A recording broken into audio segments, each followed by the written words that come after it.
Hello students, अपन ने पिछले videos तक ग्रुप के क्वेश्चंस किए थे। आज अपन ग्रुप की कुछ प्रॉपर्टीज़ करने वाले हैं, कुछ थ्योरम्स हैं। ध्यान से देखिएगा, इंपॉर्टेंट है, एग्जाम में आने लायक है। पहली थ्योरम 1.3। थ्योरम 1.1 और 1.2 ग्रुप की डेफिनेशंस ही हैं आपकी बुक में। थ्योरम 1.3 ये है कि किसी भी ग्रुप में आइडेंटिटी जो है वो यूनिक होती है, मतलब किसी ग्रुप में दो आइडेंटिटीज़ नहीं हो सकती। चलिए प्रूव करते हैं। Let in the group this, दो आइडेंटिटी अपन मान लेते हैं। Let e and e dash are two identities. ठीक है, अब अपन को ये प्रूव करना है कि ये दोनों आइडेंटिटी अलग अलग नहीं है, दोनों सेम है। तो कैसे करेंगे बेटा? आइडेंटिटी के लिए मैंने आपको बताया था, कोई भी ई आइडेंटिटी कब कहलाएगी? जब ए इंटू ई, यहाँ पे जो भी बाइनरी ऑपरेशन हो वो डिफाइंड होगा। ये भी ए आए और ई स्टार ए, ये भी ए अगर आए तो अपन कहते हैं ई जो है वो ऑपरेशन स्टार की आइडेंटिटी है। तो अभी अगर ई इसकी आइडेंटिटी है तो ए star e is equals to A होगा और ई स्टार ए भी आपका ए होगा। मैं ए की जगह ये ई डैश भी इसी का एलिमेंट होगा, दोनों आइडेंटिटी है मतलब दोनों इसके एलिमेंट होंगे। तो अगर ई डैश को मैं ई ए की जगह ई डैश लिख दूँ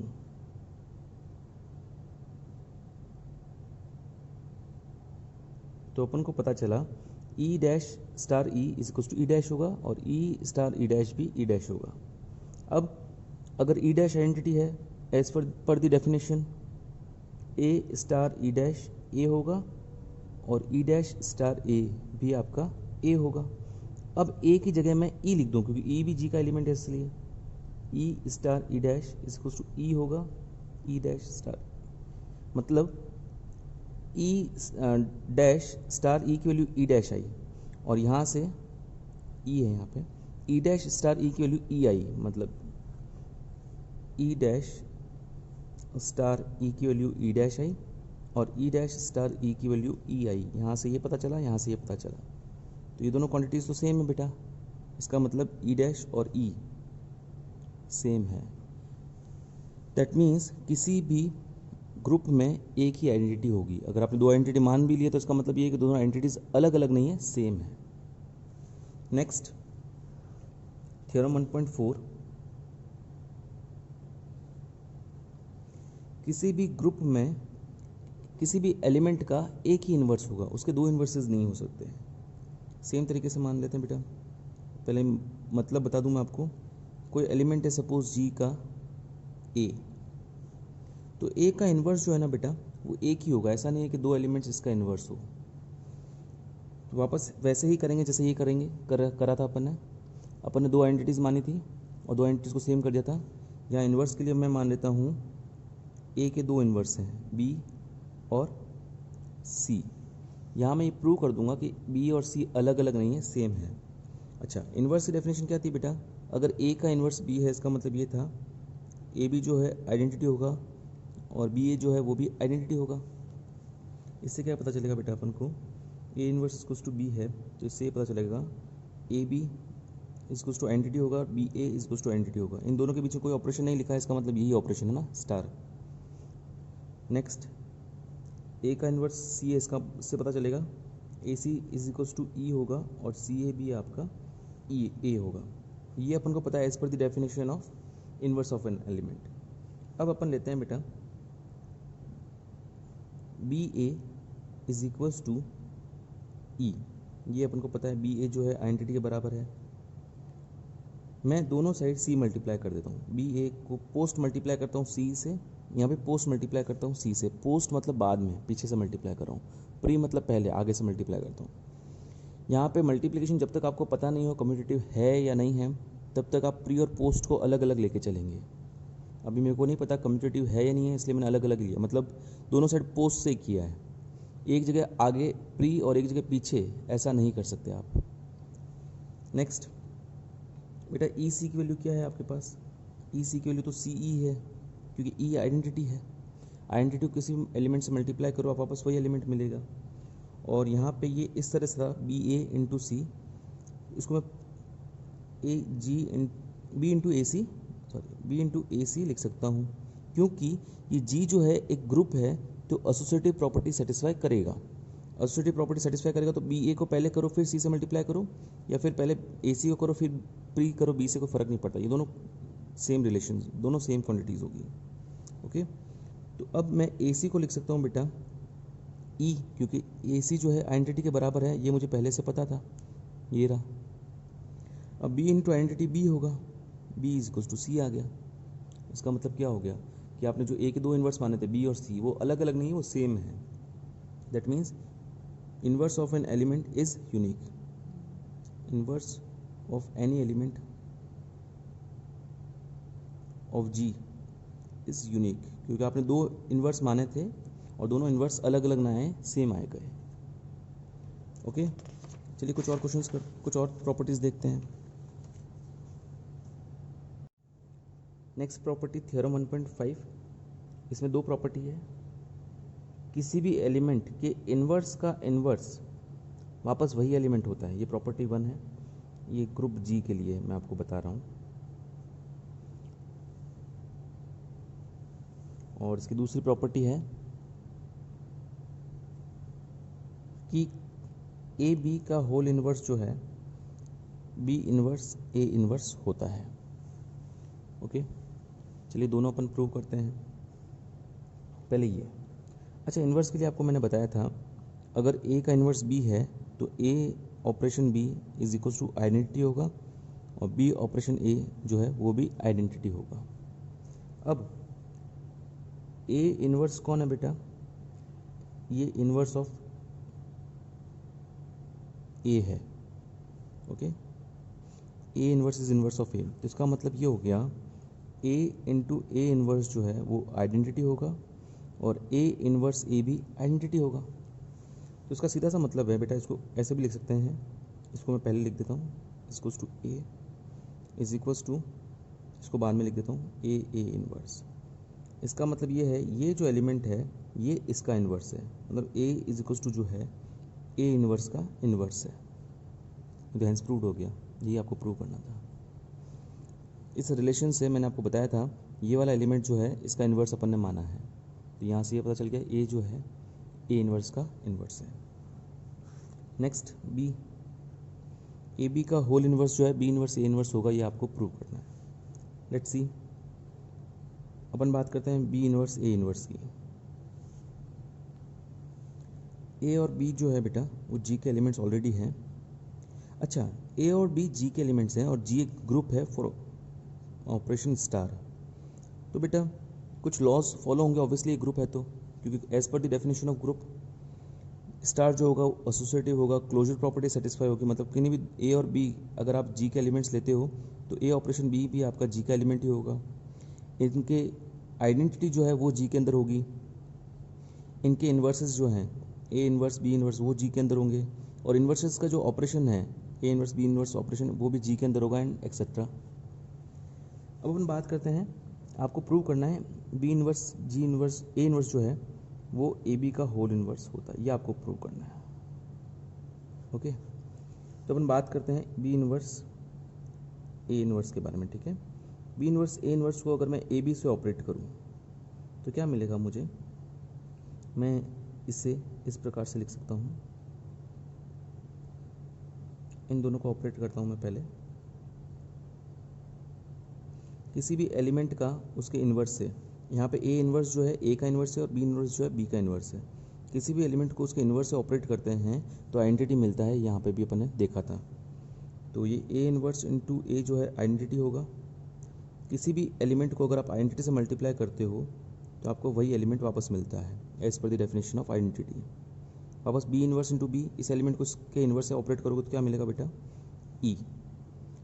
similarly A B into B inverse A inverse जो है, सिमिलरली बेटा सेम तरीके से होगा। ये आपका पहले ऑपरेट कर देता हूँ, इसको अब आप ऑपरेट कर दो, ए मिल जाएगा, ये आपका हो जाएगा आइडेंटिटी। अपन को पता लगा B inverse A inverse into A B identity है and A B into B inverse A inverse B जो है आइडेंटिटी है। मतलब ये जो है इसका इन्वर्स है या ये इसका इन्वर्स है, कैसे भी लिख सकते हो, दोनों एक ही बात है। तो इससे अपन को पता चला बी इन्वर्स ए इन्वर्स जो है वो ए बी का इन्वर्स है। हैंस प्रूव्ड हो गया बेटा ये, कि ये आपको प्रूव करना था। ए बी का होल इन्वर्स जो है बी इन्वर्स ए इन्वर्स होता है। इसे रिवर्सल लॉ भी बोलते हैं, क्योंकि इंडिविजुअल इन्वर्सेस लगा के अपन इसको रिवर्स करते हैं। ए बी को आप इंडिविजुअल इन्वर्स लगा कर रिवर्स करते हो, ऑर्डर चेंज कर दिया ना बेटा, तो इसको रिवर्सल लॉ भी बोलते हैं। अच्छा, इन जनरल अगर आप पहले 3 के लिए बता दूं, अगर 3 हो बेटा तो उसको आप ऐसे लिखते हो, ए बी सी का होल इन्वर्स को आप सी inverse B inverse A inverse लिखेंगे। अगर n एलिमेंट्स हैं का इन्वर्स उसको आप लिख सकते हैं, सबका उल्टा लिखना है बेटा आपको, inverse B inverse A inverse और सी इन्वर्स, इससे उल्टा आपको ऑर्डर लिखना होता है। n इन्वर्स सबसे आगे आ जाएगा जितने में एलिमेंट्स आपके पास हैं। ओके, ये आपको याद रखनी है। Next property, cancellation law.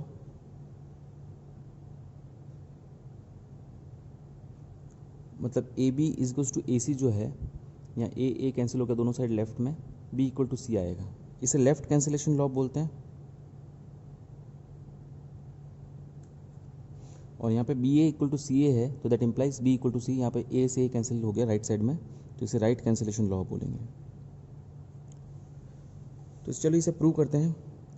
पहले लेफ्ट कैंसिलेशन लॉ लेते हैं बेटा। ए बी और सी जी के एलिमेंट्स हैं, तो ही ये left cancellation law right cancellation law hold करेगा। ए बी इक्वल टू ए सी है बेटा, obviously A element of g है तो ए इन्वर्स भी एलिमेंट ऑफ जी होगा। दोनों साइड में प्री मल्टीप्लाई कर रहा हूँ ए इन्वर्स से, इधर भी प्री मल्टीप्लाई किया, इधर भी प्री मल्टीप्लाई किया। ए इन्वर्स ए होगा आपका आइडेंटिटी, यहाँ पर भी ए इन्वर्स ए होगा आपका आइडेंटिटी। ई इंटू बी हो जाएगा बी, ई इंटू सी हो जाएगा सी, तो बी इक्वल टू सी आ गया बेटा। तो that means left cancellation law holds, left cancellation law true है। सिमिलरली राइट कैंसिलेशन लॉ भी आप कर सकते हैं। B A is to C ए अगर है तो दोनों साइड ए इन्वर्स से पोस्ट मल्टीप्लाई कर दीजिए, मतलब पीछे मल्टीप्लाई कर दीजिए। A inverse into A identity होगा, ए इन्वर्स इंटू ए यहाँ पे भी आइडेंटिटी होगा। B E into is equals to b and C is equals to सी, तो बी इक्वल टू सी आ गया। मतलब लेफ्ट कैंसिलेशन लॉ और राइट कैंसिलेशन लॉ दोनों ट्रू होती है इन अ ग्रुप। चलिए नेक्स्ट प्रॉपर्टी, थ्योरम 1.7। अगर ए और बी जी के एलिमेंट हैं तो ए x is equals to B, ये एक इक्वेशन हो सकती है। ए आपको कोई भी जी का एलिमेंट ले लो, बी कोई भी जी का एलिमेंट ले लो, तो उसके लिए एक यूनिक एक्स एग्जिस्ट करेगा जिसके लिए ए एक्स जो है बी के इक्वल होगा। और y a is to b का भी यूनिक सॉल्यूशन एग्जिस्ट करेगा, इसमें वाई की वैल्यू यूनिक वैल्यू एग्जिस्ट करेगी, इसके लिए y a is to b होगा। पहले मैं इसके लिए आपको बता दूं, इसके लिए आप सेम तरीके से आप खुद करना। ए एक्स इज टू बी के लिए यूनिक सॉल्यूशन एग्जिस्ट करने का मतलब है कोई भी बी ले लिया जाए जी का एलिमेंट, तो यूनिक एक्स एग्जिस्ट करेगा जिसके लिए ए एक्स टू बी के बराबर होगा। यूनिक सॉल्यूशन एग्जिस्ट करना मतलब दो चीज़ें होगी इसमें, सॉल्यूशन एग्जिस्ट भी करेगा पहली चीज़, और एक ही सॉल्यूशन एग्जिस्ट करेगा दूसरी चीज़। तो चलिए अपन प्रूव करते हैं दो टुकड़ों में इसको। पहले ये प्रूव करते हैं भाई इसका सॉल्यूशन होगा। कैसे प्रूव करेंगे बेटा? A x equals to B, तो क्लियरली आप इसको थोड़ा सा कैलकुलेट करके क्लियरली आप बता सकते हो x equals to A inverse b आपका सॉल्यूशन होगा। लेकिन इसको अपन डायरेक्ट सॉल्यूशन नहीं मान सकते, अपन करेंगे कुछ सिस्टमेटिकली इस तरह से। ए और बी अगर जी का एलिमेंट है तो क्लियरली ए इनवर्स भी जी का एलिमेंट होगा, क्योंकि ग्रुप है तो ग्रुप का हर एक एलिमेंट का इन्वर्स जी के अंदर होगा। ए इन्वर्स भी जी के अंदर है और बी भी जी के अंदर है, तो ए इन्वर्स बी भी आपका जी के अंदर होगा। अब अगर ए को ए इन्वर्स बी से ऑपरेट किया जाए तो क्या मिलता है अपन को? A inverse. एसोसिएटिव प्रॉपर्टी से मैं इसको ऐसे लिख सकता हूँ, इन दोनों को ऑपरेट करने के बजाय पहले इन दोनों को ऑपरेट करूँ, सेम रिजल्ट मिलेगा मुझे। ए इंटू ए इन्वर्स आइडेंटिटी के बराबर होता है, क्योंकि किसी भी एलिमेंट को उसके इन्वर्स से मल्टीप्लाई करने ऑपरेट करने पर आइडेंटिटी ही मिलता है। किसी भी एलिमेंट को आइडेंटिटी से ऑपरेट करने पर वही एलिमेंट आपको वापस मिलता है। तो इससे अपन को ये पता चला A inverse B is equals to B. इसको अगर आप कंपेयर करो ए x is equal to B से, तो मुझे पता चला एक्स इक्वल टू जो है वो ए इनवर्स बी होगा, और ए इनवर्स बी जी के अंदर है, that means a solution x is equal to A inverse B lies in जी। इसका मतलब एक सॉल्यूशन जो है वो जी के अंदर श्योरली लाई करता है। अब अपन ये प्रूव करते हैं भाई ये सॉल्यूशन यूनिक है। कैसे करेंगे देखना बेटा। Let x1 and x2 are two solutions of ax is equal to b. मान लेते हैं इसके दो सॉल्यूशंस हैं x1 और x2। किसी भी चीज़ को आप यूनिक प्रूव करना होना बेटा तो उसको ऐसे ही करने, यही करने का तरीका। आप मान लो कि दो उसके सॉल्यूशंस हैं। अभी कोई भी चीज़ यूनिक प्रूव करना तो उसको आप मान लो दो चीज़ें हैं वो। जैसे कि अपन ने आइडेंटिटी प्रूव करने के लिए ये मान लिया था कि दो आइडेंटिटीज़ है ई और ई डैश। इन्वर्सेस को यूनिक प्रूव करने के लिए अपन ने मान लिया था किसी भी एलिमेंट के दो इन्वर्स है बी और सी। वैसे ही इसका यूनिक सॉल्यूशन प्रूव करने के लिए मैंने मान लिया इसके दो सॉल्यूशंस हैं x1 और x2। अब x1 अगर इसका सॉल्यूशन है तो इसका मतलब ये है a x1 equals to b होगा, और x2 इसका सॉल्यूशन है मतलब a x2 equals to b होगा। दोनों इसके सॉल्यूशन इसका मतलब। अब ये भी चीज़ b के बराबर, ये भी चीज़ b के बराबर, इसका मतलब ये हुआ a x1 equals to a x2। a x1 equals to a x2 का मतलब ये होगा बेटा, लेफ्ट कैंसिलेशन लॉ से दोनों साइड से a अगर काट दिया जाए तो x1 इक्वल्स टू होगा x2। मतलब जो आप दो सॉल्यूशन माने थे वो दो नहीं है, वो दोनों सेम है। मतलब solution of ax equals to b is unique.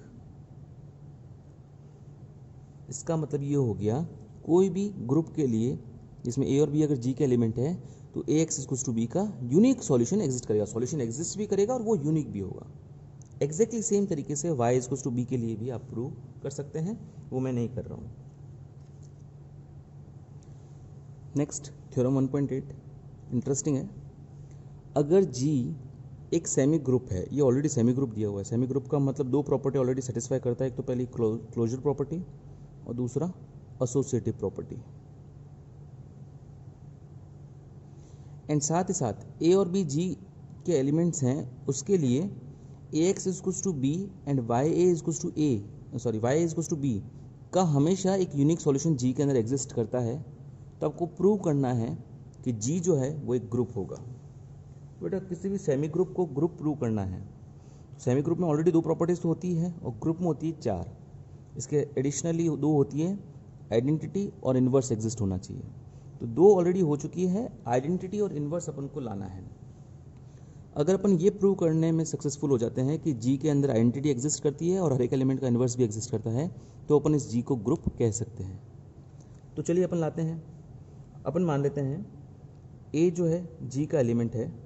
Then equations, ये equation a x equals to b and y equals to a. B और ए आप कोई भी आर्बिट्री जी से चूज कर सकते हो। मैं ए और बी की जगह इस बार दोनों जगह जी में से ए को ही चूज करता हूँ। तो then equation a x equals to ए, या आप ए और बी कुछ भी चूज कर सकते हो बेटा। तो इस बार मैंने दोनों को सेम कर लिया। And y a is equals to a have unique solution in G as per the definition, as per the given statement.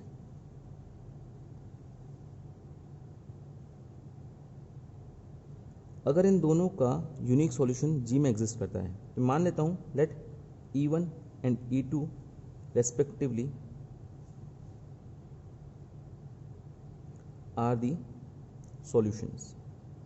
इसका सॉल्यूशन E1 है, इसका सॉल्यूशन E2 है।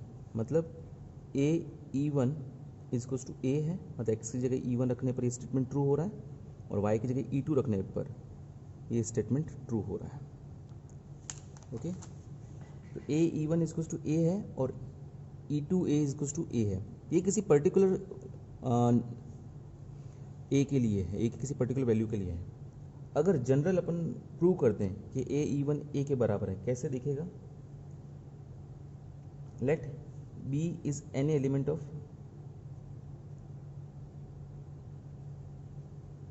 जी, तो ए एक्स इज इक्वल्स टू होगा B and y a is equals to B के लिए y a is equals to B से शुरुआत करते हैं अपन। दोनों साइड E1 से पोस्ट मल्टीप्लाई मैं करता हूँ।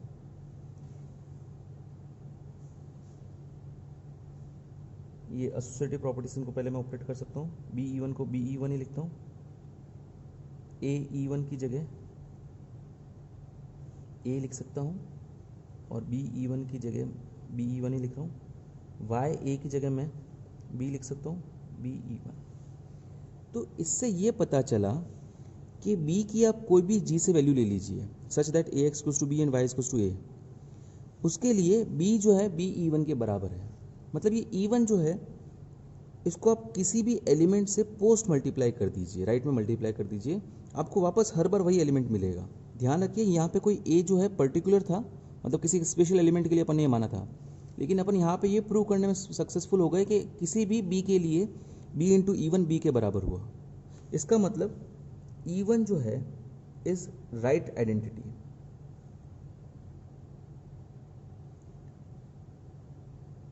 इन जी आइडेंटिटी की वैसे डेफिनेशन ये है ए ई is equals to A and e A is equals to B ए, लेकिन कभी ऐसा हो जाए ए ई इज इक्वल्स टू ए हो रहा है केवल, तो इसको अपन बोलते हैं right identity, E is right identity of इन जी। और कभी ऐसा हो रहा है कि ई ए इज इक्वल्स टू ए हो रहा है, इसको अपन बोलते हैं लेफ्ट आइडेंटिटी की E is left identity of इन जी। अभी अपन को ये पता चला जो E1 है वो राइट आइडेंटिटी इन जी हुआ। सिमिलरली अब अपन शुरुआत करते हैं ए एक्स इक्वल्स टू बी से। तो यहाँ पे अपन को मिलेगा, बेटा मैं दोनों साइड E1 से प्री मल्टीप्लाई कर रहा हूँ, E2 से प्री मल्टीप्लाई कर रहा हूँ, E2A x equals to E2B, E2A की जगह मैं A लिख सकता हूँ, AX की जगह मैं B लिख सकता हूँ। तो इससे पता चला किसी भी b के लिए अगर E2 आप प्री मल्टीप्लाई करते हो तो वापस आपको b ही मिल रहा है। तो E2 is left identity in g।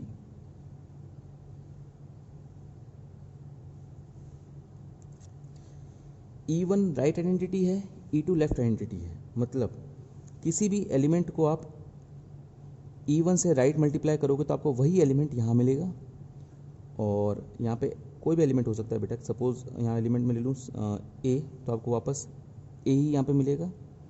E2 right identity है, इसका मतलब ये हुआ कि आप किसी भी एलिमेंट को, E2 लेफ्ट आइडेंटिटी है, किसी भी एलिमेंट को लेफ्ट साइड से मल्टीप्लाई करो तो आपको वही एलिमेंट वापस मिलेगा। जो एलिमेंट यहाँ पे लिखा है, यहाँ पे a लिखा है तो यहाँ पे a मिलेगा। तो अगर मैं इस a की जगह E2 लिख दूँ तो यहाँ मुझे E2 मिलेगा। यहाँ मैं डैश की a की जगह E1 लिख दूँ तो यहाँ मुझे E1 मिलेगा।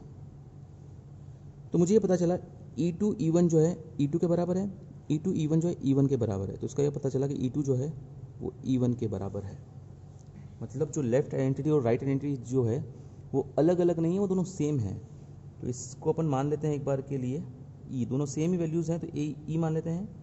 तो E2 E1 इसकी वैल्यू A थी और यही वैल्यू थी E2 A के बराबर। तो इससे ये पता चल गया, दोनों ही जगह मैंने ई लिख दिया, a E is equals to a है एंड ई ए भी ए है। मतलब identity e exist in G. Okay, अब बारी आती है जी के साथ, जी को ग्रुप प्रूव करने के लिए नेक्स्ट बारी आती है इन्वर्स की, कि हर एक एलिमेंट का इन्वर्स जो है वो जी के अंदर होना चाहिए। ए और ई दोनों जी के अंदर है। क्या दिया हुआ था बेटा, a x equals to b का भी एक यूनिक सॉल्यूशन है और y a is equals to b का भी एक यूनिक सॉल्यूशन एग्जिस्ट करता है। इस बार मैं ए की जगह तो ए और बी की जगह ई लिख देता हूँ। तो मैं ये कह सकता हूँ A x is equals to E and y a is equals to E have unique solution in जी। इसका भी एक यूनिक सॉल्यूशन जी के अंदर एग्जिस्ट करेगा और इसका भी एक यूनिक सॉल्यूशन जी के अंदर एग्जिस्ट करेगा। मैं मान लेता हूँ let the solutions are x A and y A respectively. मतलब इसका सॉल्यूशन आया x A X A is to E and y a is equals to E. मतलब कोई ऐसा एलिमेंट है जिसको ए से मल्टीप्लाई करने ऑपरेट करने पर आइडेंटिटी मिल रहा है और कोई ऐसा मल्टीप्लाई एलिमेंट वाई ए भी है जिसको वापस आप ए से प्री मल्टीप्लाई करने पर, प्री ऑपरेट करने पर आइडेंटिटी मिल रहा है। अच्छा, इन्वर्स की डेफिनेशन को वापस याद कर लें आप लोग। ए star B is equals to identity होना चाहिए और B star a is equals to identity होना चाहिए। अगर ए स्टार बी इजक्वल्स टू ई होता है ओनली, तो अपन कहते हैं बी जो है ए का राइट इन्वर्स है। और कभी ऐसा हो जाए b star a is equals to identity होता है, तो अपन कहते हैं बी जो है ए का लेफ्ट इन्वर्स है। अभी यहाँ पे अगर अपन यही चीज़ देखें तो एक्स ए जो है is right inverse in of A and y ए जो है इज लेफ्ट इन्वर्स ऑफ ए। ये जो है इसका ए का राइट लेफ्ट इन्वर्स है और एक्स ए जो है वो ए का राइट इन्वर्स है। तो नेक्स्ट अपन चलते हैं बेटा, सिंस अब अपन को ये प्रूव करना है ये दोनों सेम है, ताकि ये प्रूव कर पाएँ अपन कि ये इन्वर्स जो है ए का वो एग्जिस्ट करता है जी में। कैसे दोनों को इक्वल प्रूव करेंगे बेटा? ए एक्स ए अगर ई का एलिमेंट है तो दोनों साइड वाई ए से अपन प्री मल्टीप्लाई कर देते हैं। वाई ए इंटू, इसको मैं एसोसिएटिव प्रॉपर्टी का यूज़ करके वाई ए इंटू ए एक्स ए लिख सकता हूँ।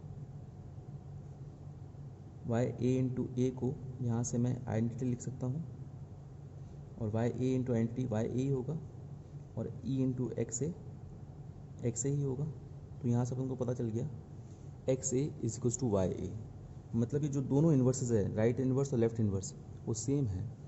तो इससे मैं ऐसे लिख सकता हूँ A X A is equals to identity है और वाई ए की जगह लिख देता हूँ एक्स ए इंटू ए, वो भी आइडेंटिटी के बराबर है, मतलब ये इसके बराबर है।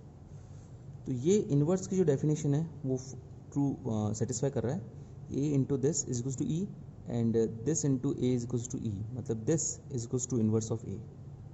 तो X A is equals to A inverse is element of G, तो that implies inverse of every element A.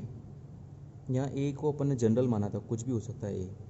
Inverse of any element A lies in G. तो सारी प्रॉपर्टी सेमी ग्रुप के बाद जो दो प्रॉपर्टी होनी थी, इन्वर्स एग्जिस्ट करना था और आइडेंटिटी एग्जिस्ट करनी थी, दोनों ही हो गई। तो अपन कह सकते हैं देयरफॉर वी कैन फाइनली से जी इज अ ग्रुप। ओके बेटा, नेक्स्ट थ्योरम, थ्योरम 1.9। अगर जी एक फाइनाइट सेमी ग्रुप है सच दैट किसी भी ए B C element of G के लिए A B equal to A C implies B equal to C, मतलब लेफ्ट कैंसिलेशन लॉ होल्ड करता है and B A is equal to C A is equal to B equal to C, मतलब right cancellation law भी अगर hold करता है तो जी एक ग्रुप होगा। अच्छा, यहाँ पे नोटिस करिए ये फाइनाइट सेमी ग्रुप है, जी एक फाइनाइट सेमी ग्रुप है। सेमी ग्रुप का मतलब तो ये हो गया ये क्लोजर प्रॉपर्टी सेटिस्फाई करेगा जैसा कि पिछले क्वेश्चन में था, और एसोसिएटिव भी होगा। नई चीज़ आई है फाइनाइट है सेट, मतलब इसके अंदर नंबर ऑफ एलिमेंट्स जो है वो फाइनाइट होंगे, इनफाइनाइट सेट नहीं हो सकता। तो मैं मान लेता हूँ लेट जी कोई सेट है जिसके अंदर फाइनाइट नंबर ऑफ एलिमेंट्स हैं, एन नंबर ऑफ एलिमेंट्स हैं, A1 A2 A3 dash dash dash AN। Okay, इसके अंदर n एलिमेंट्स हैं जी के अंदर।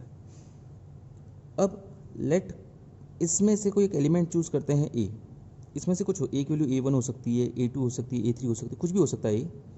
अगर एलिमेंट ऑफ जी है तो अगर ए को सबसे ए की वैल्यू कुछ भी हो सकती है बेटा ना, A1 A2 A3 A4, अगर इसको सबसे मल्टीप्लाई करें A1 A2 A3 dash dash dash, तो इसी के किसी एलिमेंट को अगर इनसे सबसे मल्टीप्लाई करें तो आपको ऑब्वियसली इसी जी के एलिमेंट्स मिलेंगे, क्योंकि ये सेमी ग्रुप है, क्लोजर प्रॉपर्टी सेटिस्फाई करता है। क्लोजर प्रॉपर्टी का मतलब किन्हीं भी दो एलिमेंट्स को आपस में आप ऑपरेट करिए, वापस आपको इसी सेट के एलिमेंट्स मिलेंगे। अब मैं ये क्लेम करता हूँ कि जो सारे एलिमेंट्स हैं वो डिफरेंट होंगे। कैसे? अगर सपोज दो एलिमेंट्स जैसे A1 और A3 सेम हो गया तो इसका मतलब ये है कि A से A कट गया, क्योंकि लेफ्ट कैंसिलेशन लॉ होल्ड करता है। A1 इक्वल्स टू A3 आ जाएगा, पर ये सारे एलिमेंट्स डिफरेंट है तभी तो n एलिमेंट्स हैं इसका, और इसका मतलब A1 A3 सेम हो ही नहीं सकते, इसका मतलब A1 A3 सेम हो ही नहीं सकते। इसको लिखेंगे कैसे, AIJ AAI is equals to AAJ implies AI is equals to AJ, but all AIs मतलब ये in G are different, that means all AAIs are different।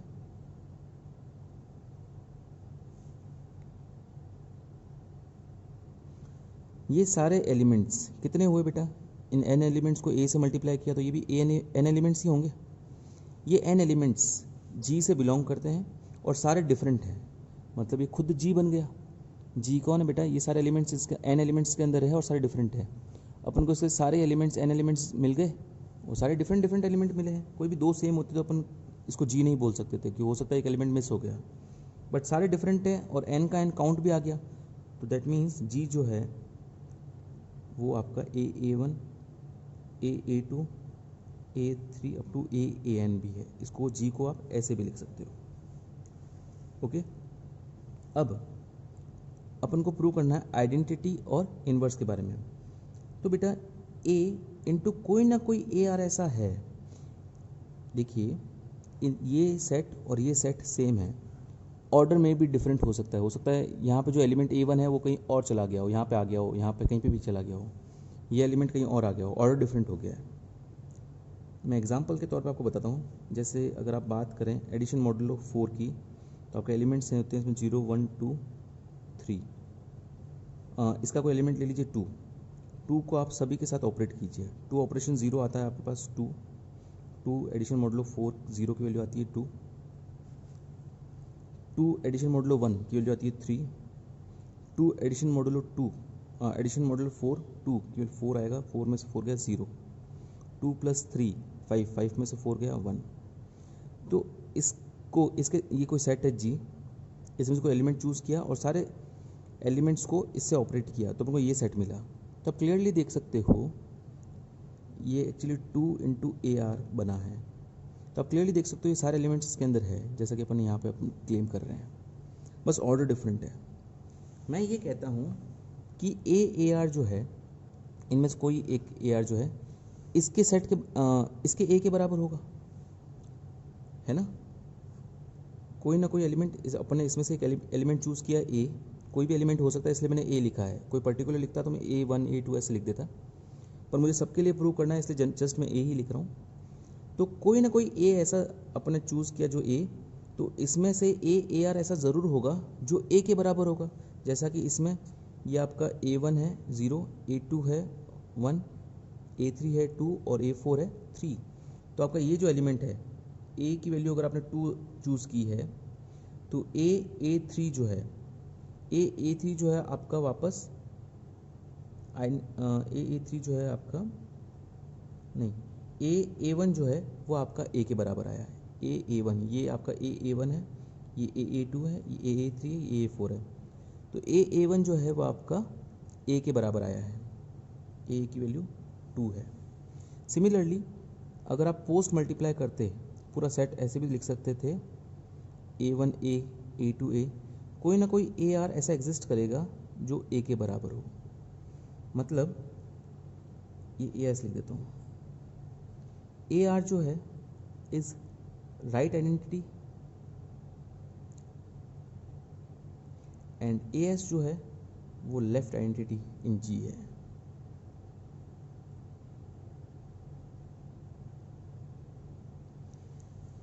किसी भी एलिमेंट A को अगर आप AR से मल्टीप्लाई करोगे पोस्ट मल्टीप्लाई तो आपको A ही मिलेगा, किसी भी A को अगर आप AS से प्री मल्टीप्लाई करोगे तो आपको A ही मिलेगा। मतलब AR आपकी राइट आइडेंटिटी है और AS आपकी लेफ्ट आइडेंटिटी है। तो अब अपन को ये प्रूव करना है कि राइट आइडेंटिटी और लेफ्ट आइडेंटिटी सेम है, ताकि अपन इन दोनों को ही आइडेंटिटी बोल पाएँ। कैसे प्रूव करेंगे, मैं शुरुआत करता हूँ यहाँ से। AR राइट आइडेंटिटी है, AS लेफ्ट आइडेंटिटी है, मतलब AR को किसी भी आप A से मल्टीप्लाई कीजिए आपको A ही मिलेगा, AS को आप किसी भी A से वापस राइट में मल्टीप्लाई कीजिए आपको वापस A ही मिलेगा।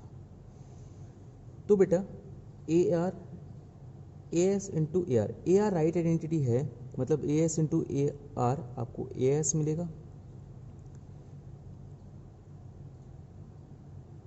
ए एस लेफ्ट आइडेंटिटी है तो A S into A are आपको ए आर मिलेगा। तो इससे ये पता चलता है कि a s is equal to a r है, इसको मैं मान सकता हूँ ई।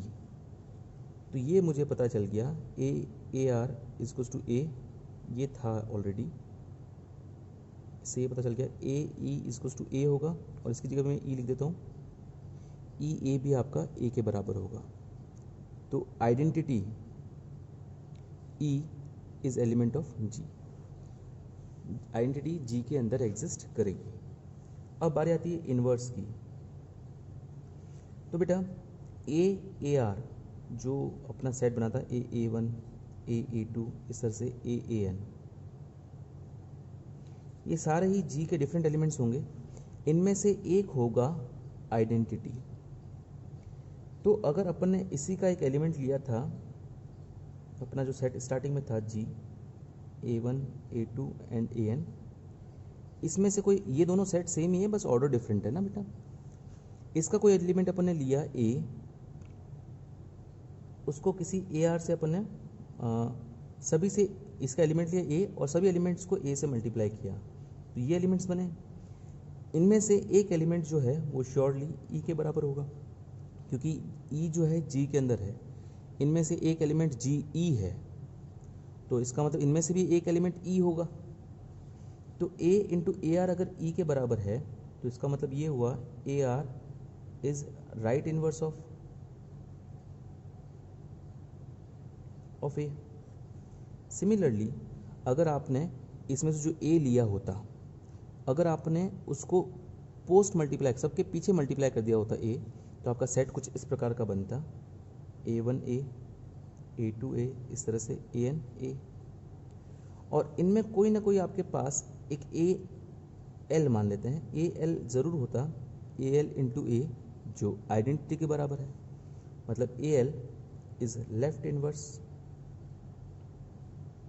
Of A।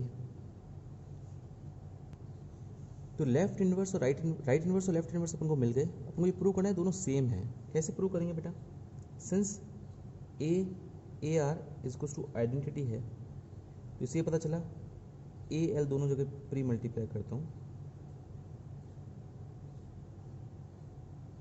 किसी भी एलिमेंट को आइडेंटिटी से मल्टीप्लाई करने वापस आपको एल ही मिलेगा। ए एल इंटू, इसको मैं एसोसिएटिव प्रॉपर्टी लगाकर इसको पहले ऑपरेट कर देता हूँ, इसको बाद में ऑपरेट कर दूंगा। ए एल इंटू ए आपके पास ई है, E into A are is equals to A L, E into A R हो गया A are is equals to A L.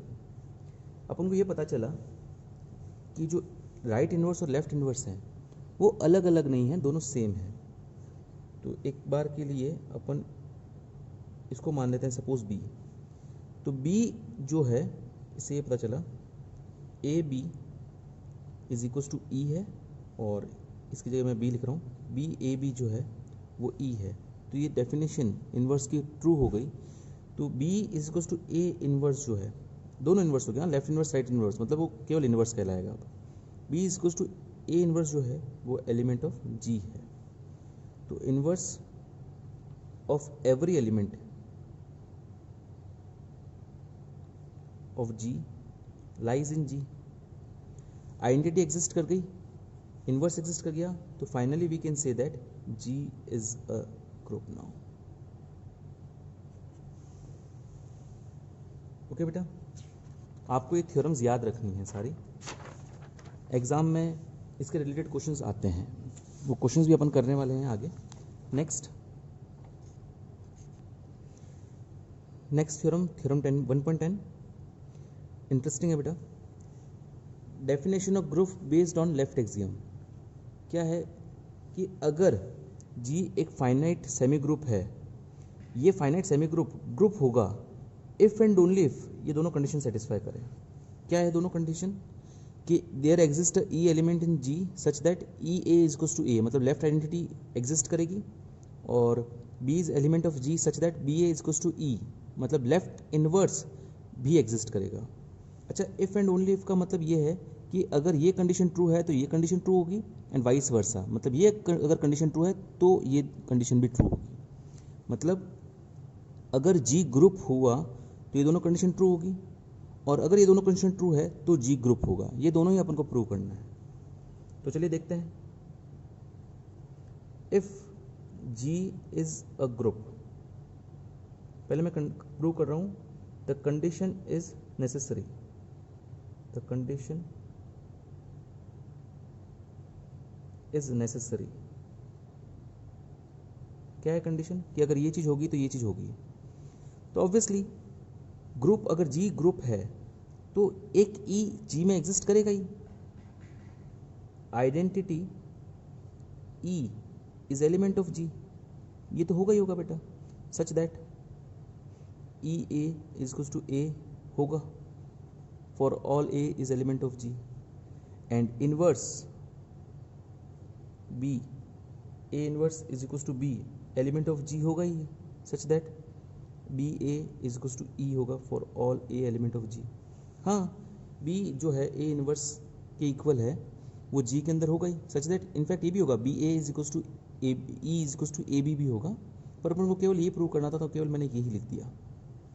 तो इसमें कुछ प्रूव करने की ज़रूरत नहीं, ये ग्रुप की डेफिनेशन में ही है कि अगर कोई ग्रुप है तो आइडेंटिटी एलिमेंट एग्जिस्ट करता है उस ग्रुप में, और हर एक एलिमेंट का इन्वर्स भी ग्रुप में एग्जिस्ट करता है।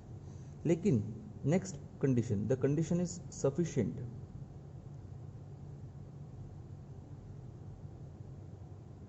ये प्रूव करना पड़ेगा। क्या है बेटा? कि अगर कोई जी एक सेमी ग्रुप है, साथ ही साथ लेफ्ट आइडेंटिटी और लेफ्ट इन्वर्स अगर उसके अंदर एग्जिस्ट करते हैं, तो वो सेमी ग्रुप एक ग्रुप होगा। ये अपन को प्रूव करने की ज़रूरत पड़ेगी। अच्छा, तो अब अपन को ये पता है G is a finite semi group,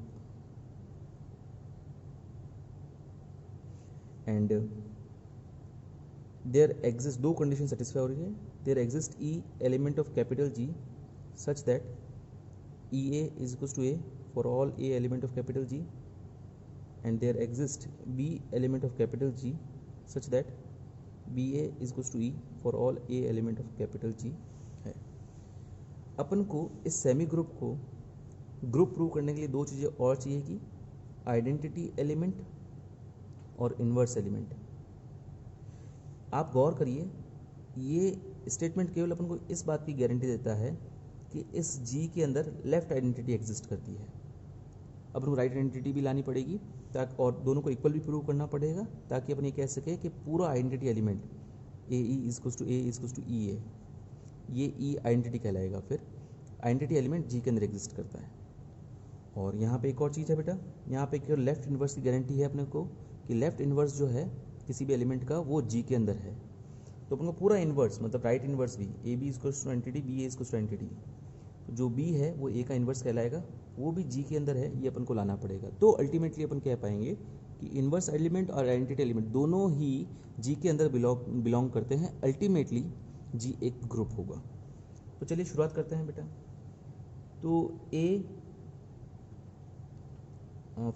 for a element of g there exist B element of ji such that a B is equals to identity, b A is equals to identity होगा, ये अपन को दिया हुआ है। Also similarly अगर b element of g है, क्योंकि जब भी ए एलिमेंट ऑफ जी है तब ऐसा बी जरूर जी के अंदर है such that B A is equals to E है। अब बेटा बी अगर आइडेंटिटी के बी अगर जी के अंदर है तो सी, इसके लिए there exist a c element of ji such that c b भी आइडेंटिटी के बराबर होगा। अगर ए का लेफ्ट इन्वर्स बी जी के अंदर है तो बी जो लेफ्ट इन्वर्स है ए का, उसका भी लेफ्ट इन्वर्स सी जो है वो भी ई के अंदर होगा। ये तो अपन को दिया हुआ है b A is equals to identity है, और ई ए जो है वो ए के बराबर है। अब अपन बात करते हैं ए बी की। ए बी को भी अपन को ई के इक्वल लाना है, और एक इसको भी लाना है, ई ए को भी अपन को ए के इक्वल लाना है। तो पहले अपन लाते हैं ए बी को। ए बी की वैल्यू क्या होगी बेटा? ए बी को मैं ई इंटू ए बी लिख सकता हूँ, क्योंकि लेफ्ट आइडेंटिटी एग्जिस्ट करती है। ई इंटू ए बी आपका ए बी ही होगा। ई इंटू ए बी को मैं बेटा ई की जगह सी बी लिख सकता हूँ एज पर आर अजम्पशन। मैंने सी बी को ई माना था तो ई की जगह मैंने सी बी लिख दिया। एसोसिएटिव प्रॉपर्टी का यूज़ करके मैं इसको इस प्रकार लिख सकता हूँ सी इंटू बी ए इंटू बी। बी ए की वैल्यू तो आपको स्टार्टिंग में दी हुई है ई के बराबर है। ई इंटू बी आपका किसी भी एलिमेंट को आप आइडेंटिटी से मल्टीप्लाई करो, प्री मल्टीप्लाई करो, ये लेफ्ट आइडेंटिटी है तो इस एलिमेंट को लेफ्ट से ई से मल्टीप्लाई किया तो आपको यही एलिमेंट मिलेगा। वापस वही बात है, सी बी को अपन ने ई एज्यूम किया था बेटा तो सी बी इज टू ए आ गया। अपन को पता चला ए बी जो है वो ई के बराबर है और बी ए जो है वो ऑलरेडी ई के बराबर था, ये तो अपन को दिया हुआ था तो अपन को अल्टीमेटली पता चल गया A B is to E is to B A हो गया।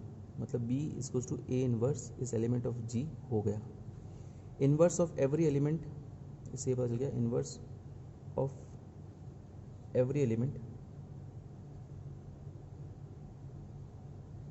Lies in G. आप जी का कोई एलिमेंट ले लीजिए ए, उसका इन्वर्स जो है बी वो जी के अंदर है तो ये कंडीशन अपने से ट्रू हो गई, इन्वर्स हो गया। अपन को लाना है आइडेंटिटी। ई ए ऑलरेडी ए के बराबर दिया हुआ है, अपन को लाना है ए ई को। चलिए ए ई को लेते हैं।